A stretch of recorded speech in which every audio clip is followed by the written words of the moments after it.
What's up, everybody, and welcome back to another NeoDota Killing Spree tournament match. This is a best of three series between Dignitas and Liquid, and yes, for once, we will be bringing you the whole series, and with me is Shredkid, the dynamic duo, does return. Well, maybe not so dynamic, but we try our best.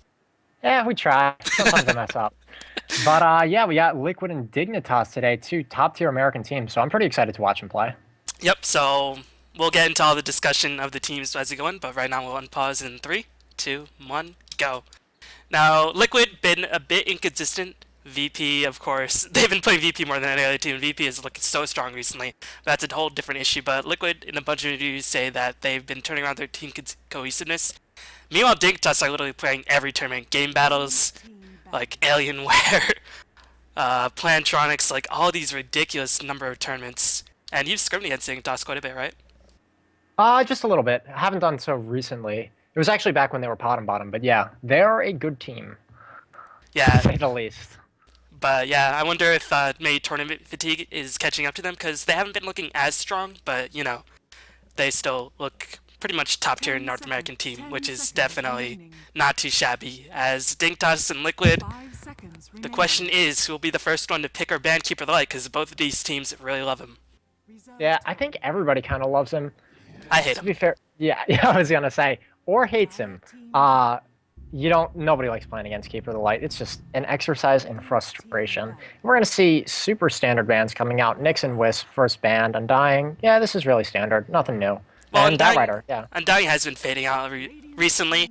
I still think he's really strong, and I like how the teams have been playing him recently by maxing Tombstone. But Liquid is going to be the first picker of that Keeper Light. Meanwhile, Dignitas, who can they go for here? Man, I'm completely blanking. Darkseer. Yeah, Darkseer. Still Darkseer's pretty much the the one top tier hero left. big hero left in the pool, but some teams don't like running Darkseer against Keep It the Light. It can be okay. The one issue that you run into doing that, and it's not like Keeper of the Light counters DS or anything, it's just the mana leak kind of kills Surge once you hit late game. It's not like a true counter or anything, it's just kind of annoying. But Dignitas may opt to skip the Darkseer completely and pick up two heroes which they feel kind of counter or work well against Keeper of the Light. That's kind of a strategy that most teams have when they let an quote overpowered hero through. They usually have something in place to deal with it. So maybe they might not go for Darkseer. Yeah, I mean, Dignitas, very known for picking up bounty armor and odd carries for AUI, whether it be Phantom Lancer. I mean, Dignitas is pretty much the team, other than the Asian teams, who really made it popular.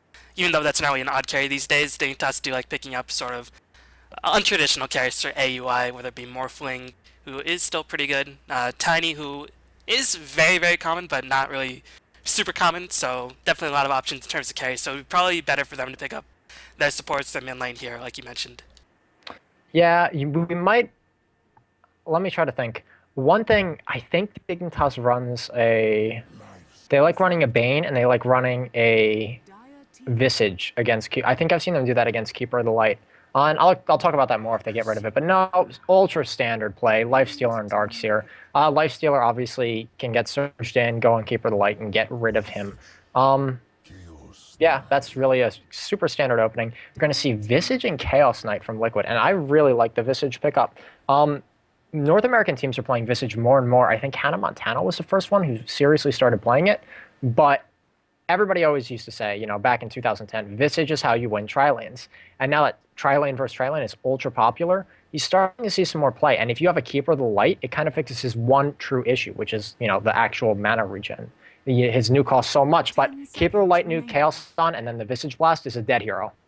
And also, 64 attack speed from Grave Chill, that is something scary, especially in the early game. That gives you like 2 attacks, 3 attacks for every 1 attack that your opponent can potentially dish out. As, man, improperly managed my voice right there. But Liquid, yeah, they consistently pick up Visage as Dignitas going to pick up Chen. And it's nice to see these teams because they are known for going a bit outside the box. Because actually we were talking about before this game that even though over half the cast, maybe 60% of the cast is viable, we are starting to see a stagnation in terms of picks and bans. And we both sort of agreed that it was probably because of the way that the 2-ban to 3-ban system has been implemented. So want to go over that really, really fast? Yeah, basically, it used to be 3 bans and then 2 bans. And what this would allow you to do is get all the, again, quote, overpowered, unquote, heroes out of the pool. And I felt like that allowed more flexibility in the first 3 picks. Now, with the 3 bans on the backside, what that really does is it forces you to pick up a support early. Otherwise, you're done. Like if it sort of forces you to pick up kind of one of each in a lot of situations, like someone who can maybe mid, someone who can sort of off lane, or maybe. Point is, I feel like it's cut down on the heroes that you can actually viably pick in the first three heroes, and I'm not a fan of that. My proposed change would be, having three bans and another three bans, but anyway, that's just me. Yeah, and actually, like you mentioned, Team Liquid smartly banning out supports. Chen will most likely be in the jungle. Darkslayer will most likely be in the offlane, although they could have potentially run at mid lane, but Fogged, I'm pretty sure, doesn't run Darkseer at all, so all these supports are being banned out by Liquid. So Dignitas is going to struggle on who they can support with the Lifestealer. But Yeah. Lifestealer does synergize pretty well with a bunch of different supports, whether it be Leshrac, Jakiro. You can't really ban them all, but still, sort of seeing a restriction in terms of the versatility in terms of these supports these days.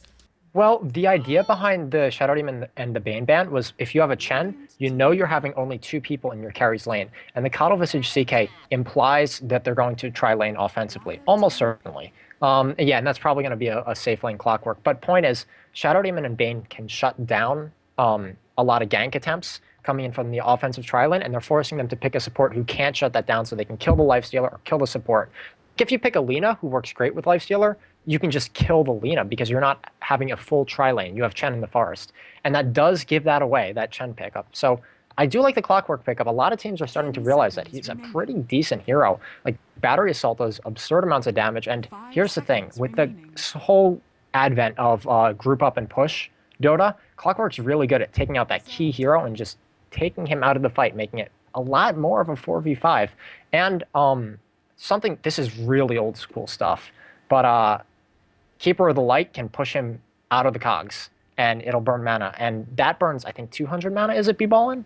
I think so at max level. Even before that, it's like 135 at level 1. So it's pretty ridiculous. Maybe it's like 85. I don't know the quite all the numbers. But yeah, I'm excited to see a Clockwork Resurgence because I think he's one of the more aggressive heroes in the game. He doesn't do as well in terms of the late game, but ever since the cog buff has been resurfaced, he's definitely very annoying. And also, VP has been very successful, and actually, it's pretty interesting here. Eternal Envy says VP one of the scariest teams, if not the scariest team to face at the moment. And they really love the Clockwork Keep It Alive pairing because you can just constantly refuel the rocket spam, so it's making it very difficult to push. So Dignitas, not really. They have some Chen in terms of pushing, but other than that, not really the best pushes. I mean, we need to clear down the creep waves, but their own creep waves will get nuked down very, very quickly. So I wonder how they'll address this, because right now, Team Liquid, pretty good at turtling, have a pretty strong aggressive tri-lane, and right now might be sort of lacking insurance policy if Chaos Knight doesn't work out. Yeah, Liquid's going to pick up a team fight mid hero here. I'm pretty sure. You have the option of putting Clockwork mid, but it really is a waste. And I really do feel as if they'll pick up sort of a semi-carry-ish team fighty mid hero. Puck comes to mind, would address actually all of their issues. And Puck's real good against Lifestealer because you can't actually nail him down. It's also really good against Lina too because you just hide from other stuff.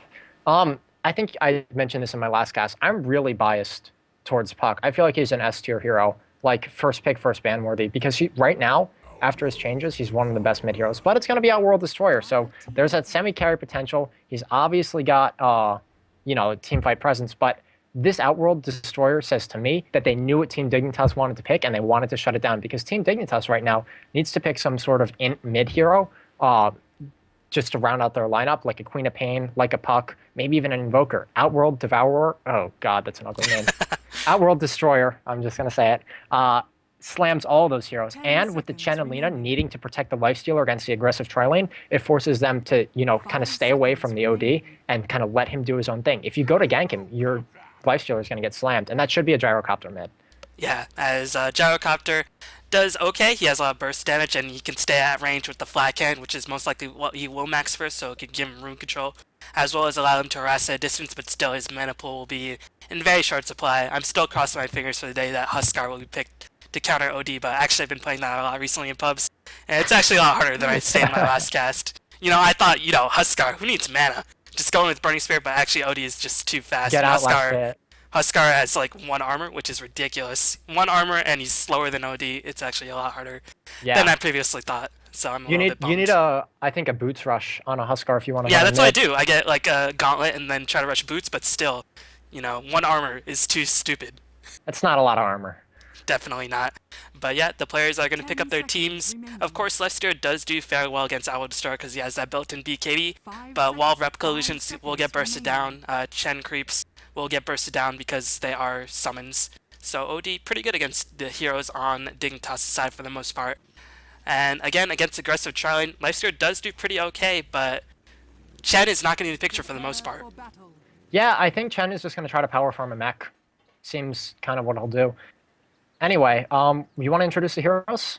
Yep, so we're going to have Fluff playing his trademark Visage, Korok is playing the Outworld Destroyer, TC is playing the Chaos Knight, Bulba is playing the Clockwork, and IX is going to be playing the Keeper of the Light. And on Dignitas, we have the Captain Tides of Time playing Lena. We're going to have Fog Dota on probably what will be a mid-gyrocopter. We're going to see a pause coming out, but in the meantime, we're going to have Universe on the Darkseer. We're going to have on the Nakes, it looks like AUI 2000. And finally, that's got to be Way Too Sexy on the Chen. So the question is, if the Liquid side decide to run that aggressive trilane, how much of the jungle will they block off from Chen? Because actually, nobody on Dignitas has Sentry Wards to potentially counterward the Chen jungle, so that could be a bit of an issue right off the bat. I actually may have miscalled it. This looks like both teams are defensively tri-laning, and that would be my fault. I think I'm mistaken, but I would have thought, Visage I feel would as be if aggressive Liquid trilane as should well. offensively tri-lane against a Chen, because Chen isn't going to be in the lane. It's really sort of a 3v2.5 situation, but we'll see. Well, I mean, they could rotate. They had the Visage smoke to help them out. But still, yeah, I think it would benefit Liquid a lot more if they were to offensively challenge, because OD does get beaten down by Lifestealer pretty hard. For the most part, of course, he can imprison himself, which is pretty much eliminating 2/3 of the rage duration right off the bat. But still, OD wants to do his maximum amount of damage. So we'll just check out the items again. Only one pair of Reserve Wards, no Sentry Wards on the side of Dignitas, but of course, Liquid don't know this. But if Liquid do decide to do that aggressive challenge, then Chen could be a lot of trouble in terms of his jungle capabilities.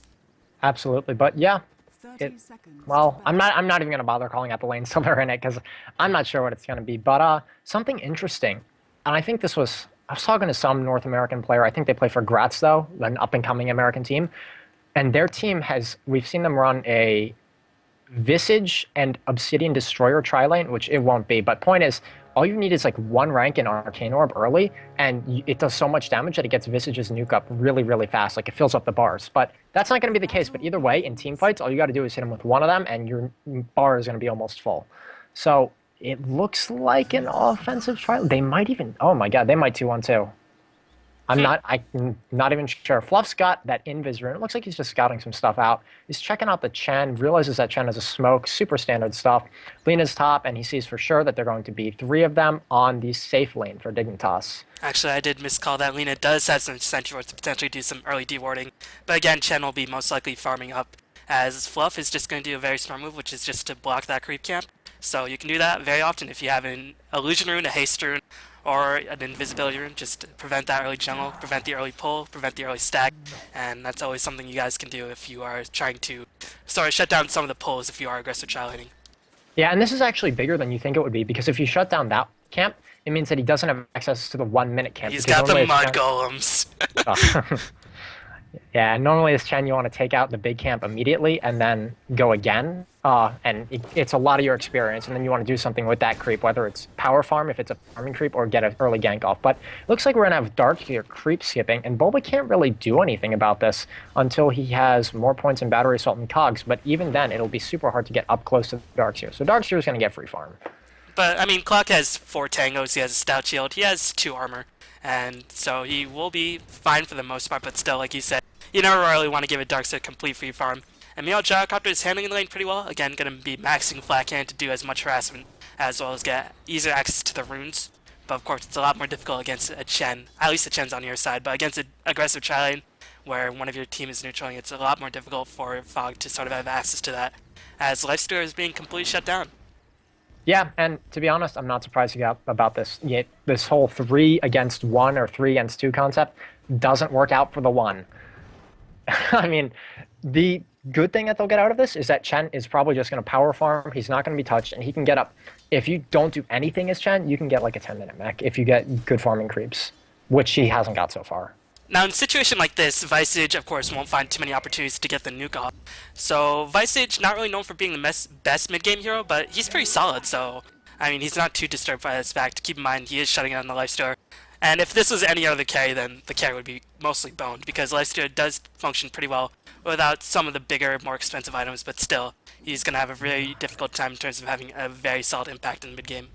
Yeah, I mean, you can have like 2.5k gold on Nakes, and the enemy carry is 5k gold, and you can man fight them.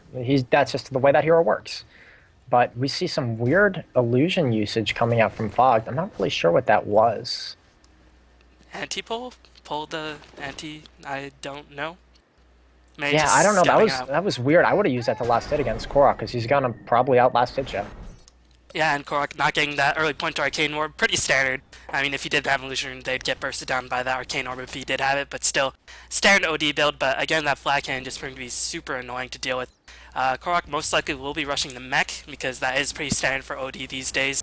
Actually, maybe not. Maybe he'll rush a 4-stack, because there's a Chen on his side. No, I don't think he'll get a mech. I think it's... I mean, you have an Ezreal, and Ezreal can get a mech really, really fast anyway. And even if he doesn't, like if Ezreal is just kind of screwed over, you can still get it from the Clockwork, who's actually a pretty decent mech holder. So, point is, there are other candidates for mech, and I think that they're going to want to get Korok, get some items up early. With the 4-staff nerf, or I should say change, it's not quite as good on OD anymore because it doesn't give that attack speed, but it still does give, you know, some positioning, so it's pretty nice. And we see Korok finishes his Tranquil Boots, which is what you need on that hero if you're going to play a mid, just to mitigate the harass because you don't have a bottle. But usually you'll see Obsidian Destroyers go for a Hand of Midas after this. One, you need the attack speed. Oh. As IX Mike will get out of there pretty okay. AUI is going to initiate with those open wounds. IX Mike is going to get sun, trying to do as much damage as possible, but this is where Visage does shine. Has access into another nuke, but it looks like they are just going to trade kills for now.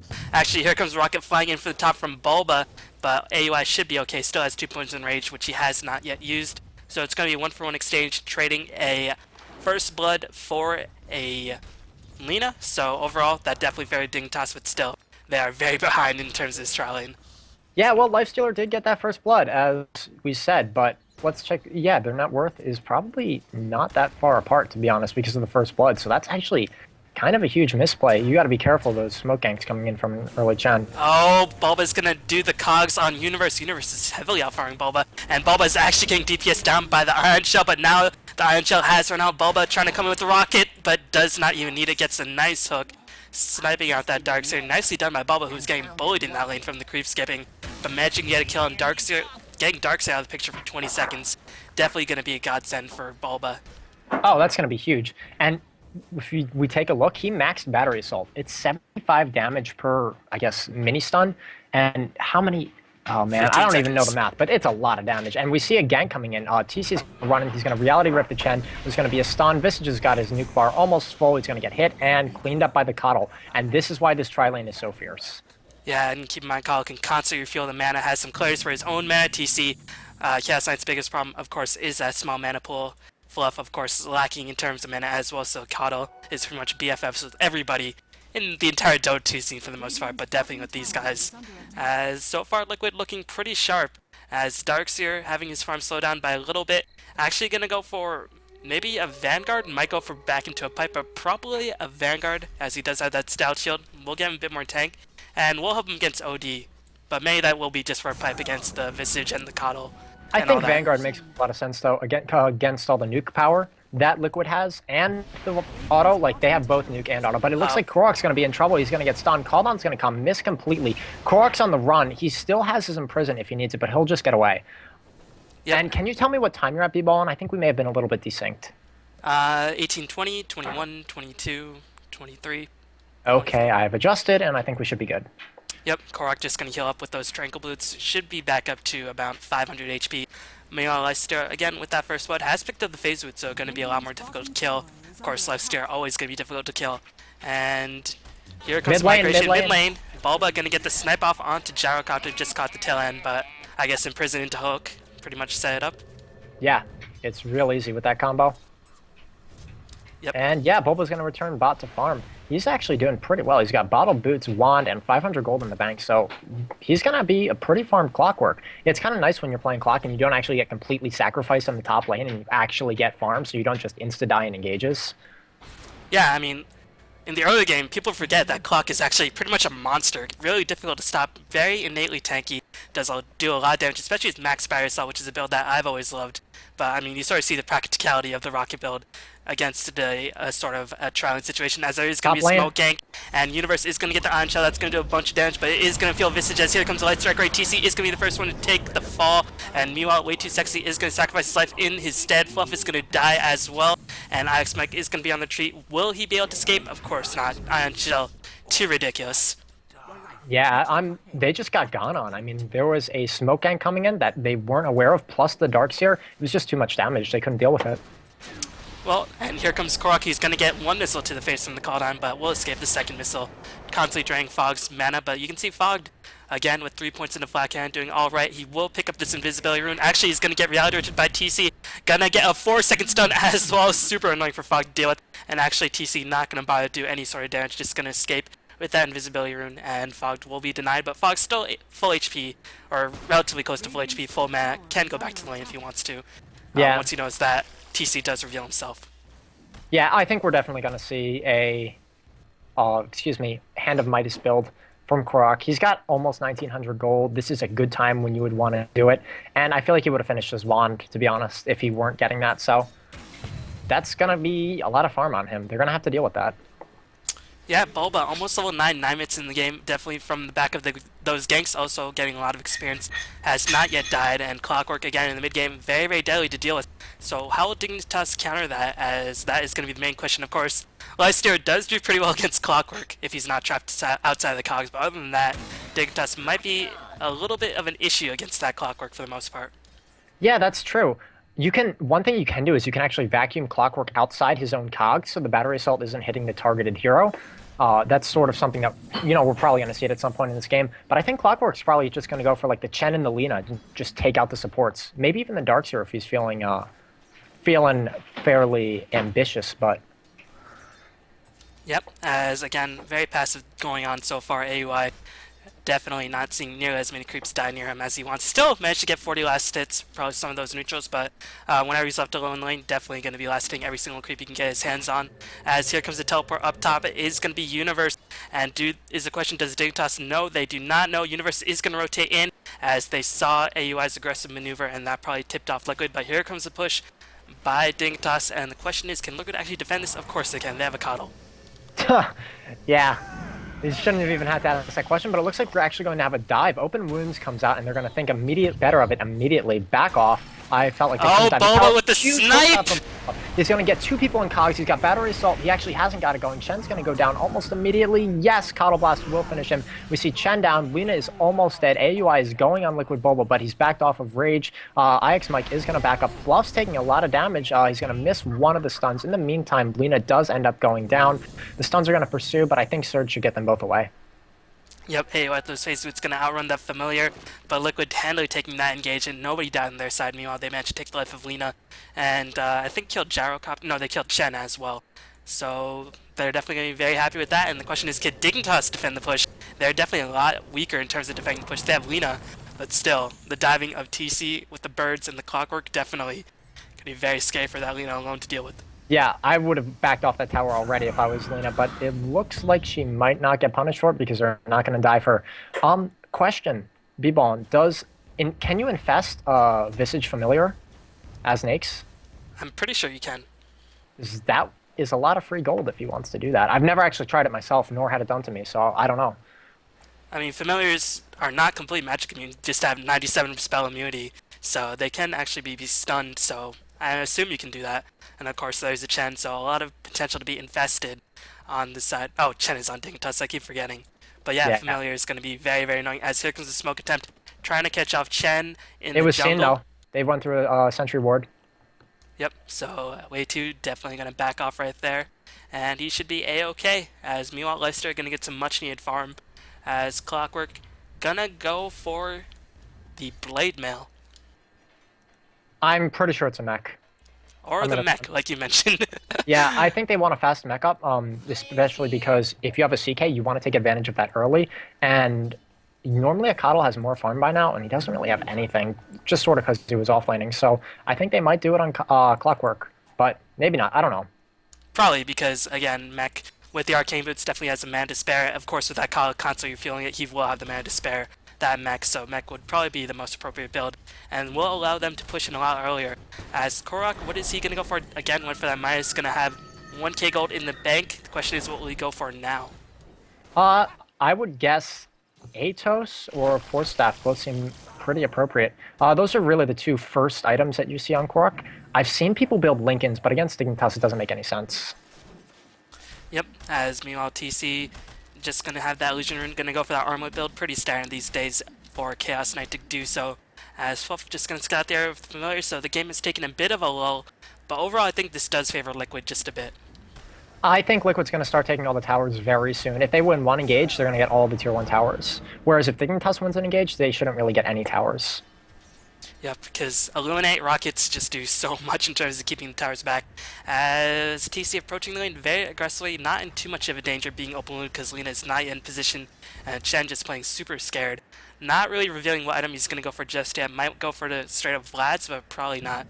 Might just see Arcane Boots. As what did he just buy on the Courier?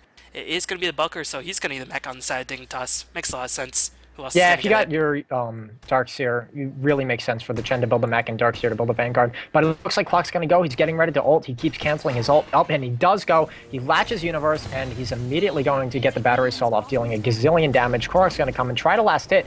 He's going to vacuum Clockwork out. Shan Heal comes through, healing him at the last moment. And Sammy's Eclipse man, whiffs! Korok misses his ult. That's a 3-minute ultimate that just completely missed. Disrupts Fog to run away, but that is...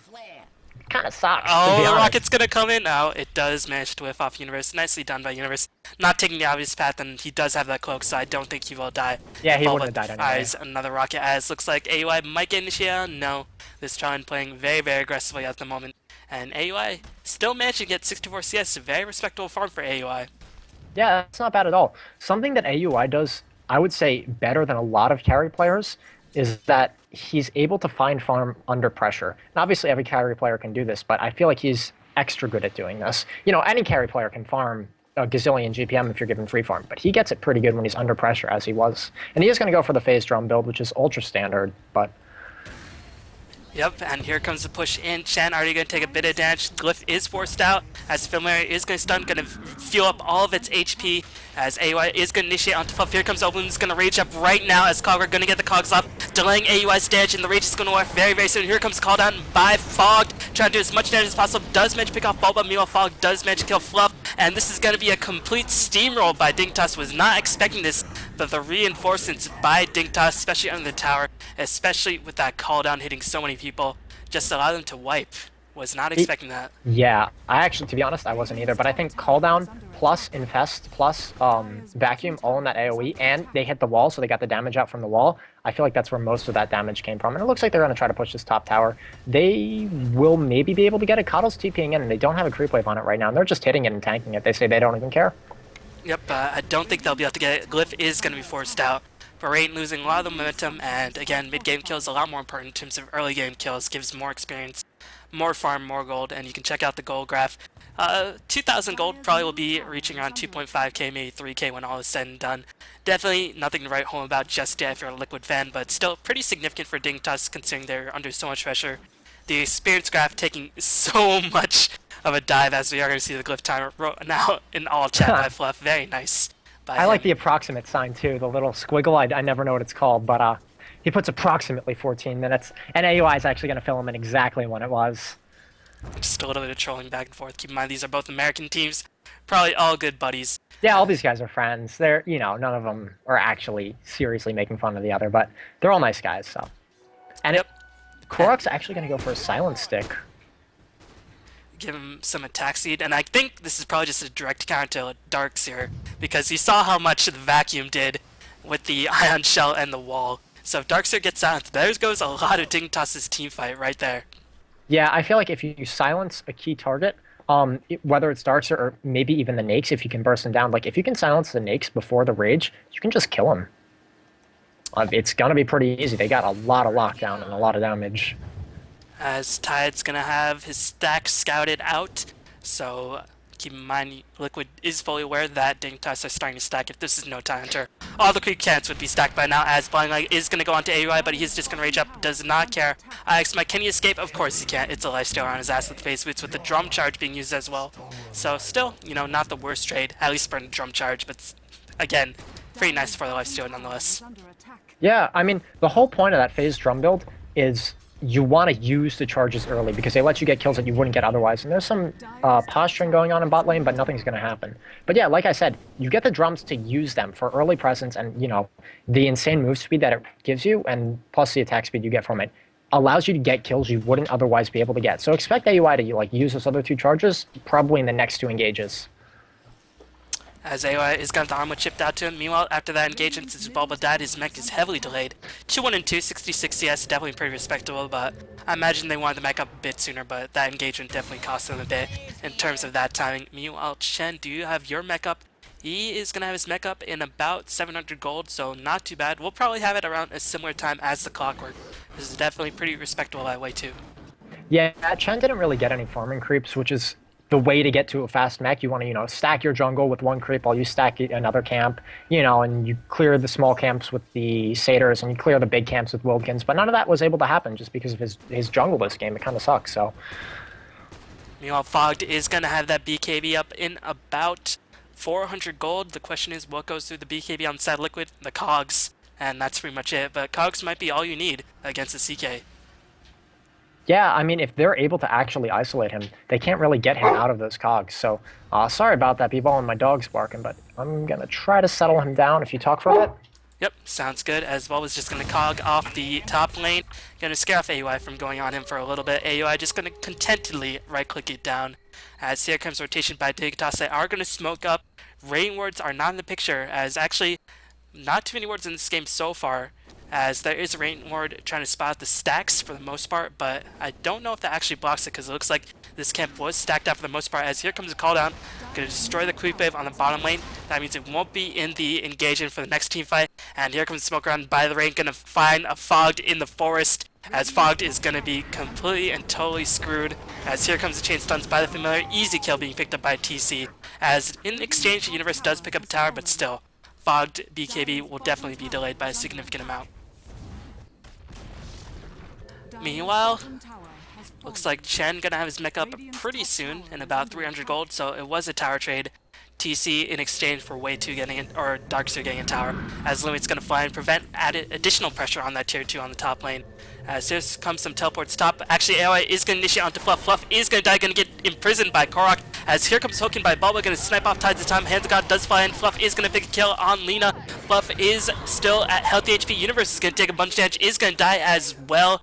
And Sandy's Clip's clearing up the engagement. AOI still at full HP, but he's completely by himself. Is going to be allowed to troll. Does he have rage up? He is going to rage up, going to initiate onto Bulba. Bulba will most likely die. He's actually trapped in by his own cogs. And Chen with the creep actually managed to kill off Fluff. Very unfortunate for Fluff, but AOI is going to pay for it with his life. So it was overall a 4-for-2 engagement, as Fogged is going to teleport in, trying to pick off Korok. Chen might be the next one to fall. He is going to die. Meanwhile, Fogged is going to get stunned. Place going to try to cast a rocket. Is going to get rocket onto Korok, but with smart awareness will be able to Astral Imprison himself very, very easily, as Team Liquid cleaning up that fight, and Fluff's death so late in the battle definitely helped Liquid secure that victory. Yeah, that was a pretty good fight. I'm going to say Korok's the MVP of that fight. He disrupted I think he saved 2 people with disruption. He ended up getting a gazillion kills. This early Orchid Malevolence really allows him to just burst down the important targets. Like, I think he used it on the Lifestealer, and they were just able to kill him. So I really actually ended up liking it. I was pretty sure he was going to go for a 4-staff so he could, you know, help his allies escape from the Nakes. But I'm actually liking this a little bit more than what I would have done. So. Yep, and the fact that Fog did die, actually he's going to go back into Yasha, says, I don't need BKB. But I think as Korok gets more and more powerful, he definitely will need that BKB. So, not too sure about this Yasha by Fog. He will probably go back into BKB after this, save the Yasha for Manta. But still, that means that his BKB will be delayed by quite a bit. Yeah, and that actually ended up being pretty important. He might have gotten the Yasha, though, because he felt like he didn't have sufficient DPS to help out in that fight. That's probably the reason for it, and I will be right back in 1 second. Yep, as looks like the Dire going to attempt Roshan, but Bulba is going to scout out all the while. The creep's going to give Dignitas a lot of security. They're not going to actually take too much damage. They're going to pop the mecha very early on.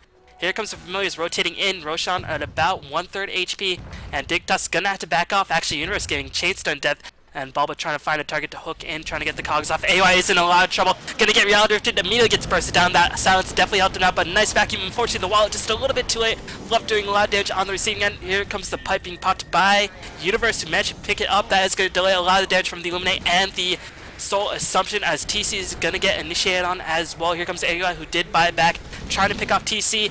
This is a crucial engagement, but another nice Astral Imprisonment. TC will most likely die, but still delaying the kills. But a nice Phantasm to dodge the Light Striker rate. Beautiful play by TC. Can he actually escape? This would be a magnificent play by TC. I think he will escape. AUI very, very slow at this point, constantly armament toggling to avoid the missile, as Fog trying to catch up. Here comes the Soul Assumption, as Fluff is back in the fight, as here comes the missile, gonna stun TC in place. He is actually gonna survive, and actually AUI is gonna die. No, actually AUI does pick off Fluff, but still nice play by TC, dodging the Light Striker rate with Phantasm. Was not expecting that, as Korok is gonna get engaged upon as well. Still has a minus up, could potentially minus the Chen creep, but definitely does want to overcommit himself. And holy crap, that's why both of these teams are top tier. So many of people on both teams got so low in that engage, and were saved by their teammates, or were saved by like a small big play, or a big play that they did that didn't necessarily get seen just because, it might be something personal. But either way, that was really good play from 10 players on that map. And I think Liquid ends up, I think they came out ahead. They were able to defend the Roshan, and I think they got more kills. Yeah, because AY bought back. He was actually taking significant damage from the Roshan, and he got reality rifted, got silenced, and died. So again, that silence stick paying off. But really impressive play by everybody on Liquid, and Dignitas too as well. As Fogged gonna have that BKB up in about 500 gold, but Dignitas gonna go back in, fighting without fear. They have the wall up, so maybe that's all they need. But it's gonna be real hard to engage on that. Fighting a Darkseer in the pit. Who is getting permabash by Roshan, as he does have Vendetta, gonna do some wounds for additional life stealing by AUI and Dignitas. But here comes the Blind Light. Korok is gonna immediately try to kill Chen Creep. Here comes the vacuum. AUI is gonna be orcated up. He's gonna take so much damage, can't even pop the rage. He's gonna die in just an instant, as Luga Blade gonna fly back in, try to pick off TC. TC just 2 tank, as Fluff Soul Assumption getting so many charges, doing additional damage. AUI is gonna be out of the picture for the next 50 seconds. Illuminate gonna fly, and Bulba gonna pick off the kill on Gyrocopter. Looks like OD gonna pick up the kill on Tides of Time as well. And Liquid gonna take that team fight convincingly. Yeah, and again, big plays from everyone. Korok had a great ult. He had some great silences. Bulba does a blind pick off of, I think it was Fogged, and they're going to get the Aegis for their hard work. It's almost certainly going to go on Korok, but it might go on TC. Yeah, it'll go on Korok. It was a blind pick off on Fogged? I didn't see that. Yeah, he finished him off with a hook shot when he was in the fog. Wow, nicely done. I wish I could have caught that, as I'm sure pretty nice play by Bulba. Of course it was a nice play, as Bulba has that mecha up.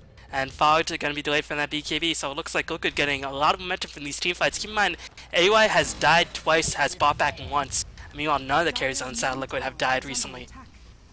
Oh yeah, and I wanted to actually mention something. As Korok keeps getting more and more items, he picked up a Ghost Scepter immediately after the Orc and Malevolence. And what this allows you to do is, obviously carries can attack with regular attacks when they're in Ghost Scepter, but because he has an orb, I think if you manually cast it, you can still attack. Yeah, I'm pretty sure you can. Yeah. And what he was able to do in the last team fight was, while I think it was Nakes, or it might have been, anyway, somebody was going on him, and he was just able to go Scepter himself and continue hitting people while taking no damage himself. It's a really, really smart pickup that shows, like a high understanding of how Dota mechanics actually work. Meanwhile, BKB is pretty far away for TC for the most part, still about 2,000 gold away, or maybe actually 1,700 gold away. Meanwhile, Fogged getting close to that BKB, but still very delayed. Meanwhile, AUI, since he has died, has bought back, has made no item progression, so this is very unfortunate for AUI. And Lifestealer, again, doesn't need that much farm, but he's getting pretty heavily farmed by Liquid for the most part. Yeah, and if you take a look at the hero levels, Korok's 18. Lifestealer's 15. Oh, Liquid's going to go in. Bulba's going to go in on Universe. Universe is going to break a cog. He's going to back up immediately. There's going to be the pipe flying out. We're seeing Fogged hitting a ton of people with Flat Cannon. So far, nobody's dead except for AUI. He's going to get taken down by Visage. And it looks like a Disrupt on Universe. Going to bring him back to the fight. Reality rifted back in. Bulba's hasting around. He's just running away. But so far, 2 for none. And that's going to be at least 2 towers, probably mid and top. They might actually be able to pressure the racks if they go straight for that. Yeah, Darkseer is out of the picture for the next 40 seconds. Lifestealer is out of the picture for the next 40 seconds as well. Keep in mind he doesn't have buyback. I think this will mean at least a tier 3 and potentially a Rex, as is the glyph up for Dignitas? And no, there is not. And again, only Lena is pretty much their strongest anti-push. And Fog definitely doesn't want to commit, because if he dies, there goes pretty much the Rex for sure. As Phantasm is going to pop with that armlet on. And this Rex in a lot of danger. Can it actually be defended? Korok is going to get netted in place. Reality is going to cast on Tides of Time. He's going to get isolated and burst down. Mechanism is going to save life for now, as TC decides better. Actually, still managed to kill off Tides of Time with the illusions by itself. Big crit coming out from that illusion. That just sucks if you're laning. You're getting sent home, you get saved by Chen, and then you just die because of crit. But yeah, they're going to back up immediately. TC is running away. He's going to get open wounds, but he will force that AUI gets hexed! AUI gets hexed! He's going to die immediately. Korok's taking a gazillion damage. The Aegis is going to be used. We're going to see CK dying in the meantime. He was just too low, couldn't unlock toggle it. Bulba's on the retreat, but he might go back in. Huge ult from Korok. He's going to get a double kill. Looks like a triple kill. Takes out Universe. That's 4 down and only Chen alive, and they're going to GG out. Man, I think that Hex just pretty much finished up right before that fight was being delivered to him, and Korok with that Hex did it. Isolated AUI, who could never really get his rages going. I mean, Lifestealer is just like, oh, he has innate BKB. Well, if you get Orchided and get Hexed, or he can even pop it, he's pretty much paper thin. Not really the tankiest of melee carries for the most part. As Liquid are going to take that with a very, very nice timing attack, just really constantly pressuring down Dignitas. Where do you think Dignitas went wrong in that game? I think the ban pick stage, with picking up the Chen, I think the Chen pick was the mistake, because it means that you're going to have low farm on your Nakes early, and it means, most importantly, that you can't gank the Obsidian Destroyer. And everybody knows you don't leave an Obsidian Destroyer on their own in the mid lane, because they're going to win the lane, they're going to out-farm you, and eventually they're going to become terrifying. So you need to gank him, and they weren't able to do it because of the Chen pick. So that would be my call. Yep, so game 1 is going to Liquid. Keep in mind, Dignitas is currently defending the hill in this tournament. I think if they win this series, they get another $100 to their pockets. I'm not too sure how long the tournament series lasts, but the key of it is if you win a series, or if you win 3 series in a row, something like that, you're on top of the hill, and every opponent that you defend the hill against, you get an additional $100. But Dignitas potentially going to have their hill title stripped away, as Liquid going to take game 1, and we will be back with game 2 very, very soon. So thanks for watching, and we will see you very, very soon. Peace.